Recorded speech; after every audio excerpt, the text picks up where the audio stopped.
Bueno, en esta ocasión se analizará sobre el libro Los indios en las aulas de Benjamín Alvarado.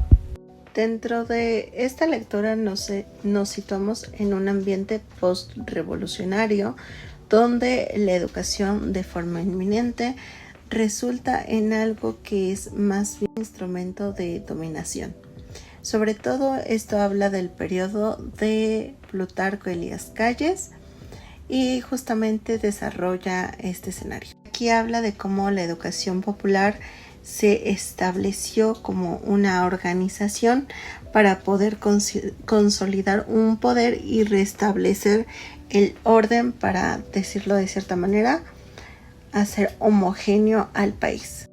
Desde un inicio se preestableció que todas las lenguas indígenas y todo lo relacionado a ello no iban a tener cabida dentro de todo lo arraigado hacia la educación.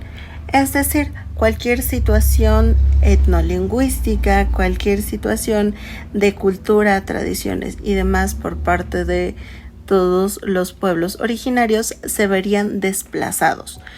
Esto a favor o en raíz de llevar a cabo la enseñanza del castellano de manera general.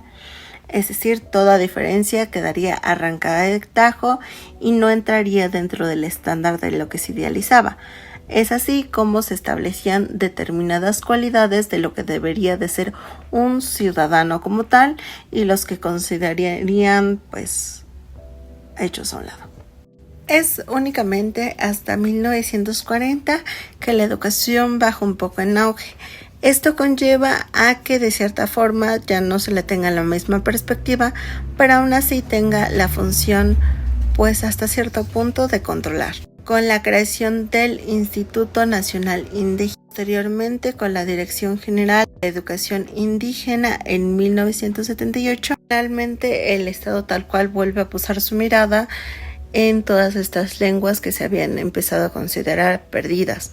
Es así donde se empieza a trabajar en un modelo que adopte tanto el castellano como las lenguas indígenas, es decir, una educación bilingüe cultural.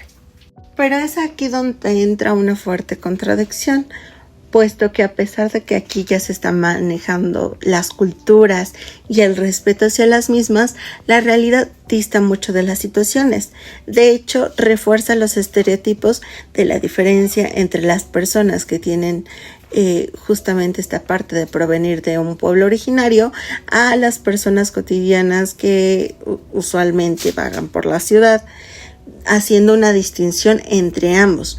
Justamente esto, disfrazado de un intercambio cultural, muchas veces se llegaba a situar una distinción entre las personas y una estigmatización tan fuerte que de todas maneras acababa menguando el propósito inicial de toda esta parte de la cultura. Llega a ser incluso en algún punto irónico como los mismos maestros que tratan de expresar o de enseñar, o cuyo propósito es la enseñanza de estas raíces indígenas, son los más aculturadores. Esto nos lleva inherentemente a la necesidad de reestructuración de lo que sería el núcleo de todo esto, y eso lo conforma parte del gobierno, puesto que debe de dejar de pensar en la educación como una forma de combatir la rebelión o de generar una dominación, y en lugar de en realidad dar una libertad. El gobierno tolera tal cual la educación bilingüe, pero ya cuando entramos en otros matices es mucho más complicado, ya que rechaza, limita e inclusive hay momentos en los que actúa en contra de esta autonomía dentro de la educación. Por lo tanto, como alternativa, tal cual se propone que la educación indígena tome una orientación colectiva, en la cual puedan establecerse vínculos justamente entre la escolaridad y la educación de campo, a manera de que se sepa cómo actuar, cómo volver a redirigir justamente estas raíces y que no se pierdan en lo absoluto. De cierta manera, esto también implica algunas situaciones de pérdidas y ganancias, puesto que al momento de integrarse en una sociedad fuera del campo donde se manejan,